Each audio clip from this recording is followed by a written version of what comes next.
প্রত্যেকটা ওয়াইফকে বলবো যে আপনি আপনার স্বামীকে ভালো গুণ দিয়ে জাস্টিফাই করবেন যে আমার স্বামীর এই এই এই এই গুণগুলো ভালো।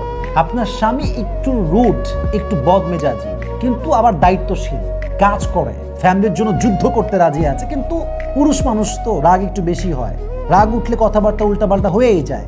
সারাদিন বাইরে কাজ করে এসে মা যদি একটা উল্টা কথা বলে, আপনি যত বড় আলেম হন, যত বড় মুহাদ্দিস হন, আর যতই জ্ঞান থাকুক না কেন, কাজ করে যখন you are very very tired, exhausted, at the same time মা আপনাকে একটা বাজে কথা বললো, একটা উল্টাপাল্টা বললো, যাই হোক বাজে কথা বলতে উল্টাপাল্টা বললো, দেখবেন যে মেজাজটা এমনিতে খিটমিটে হয়ে আছে, মানে আগুন জ্বলতেছে, ওর মধ্যে কেরাসিন ঢালছে।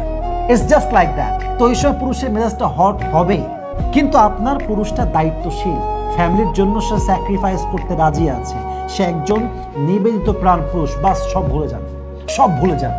আবার আপনার স্বামী দেখতে সুন্দর না, কিন্তু আপনারে ভালোবাসে।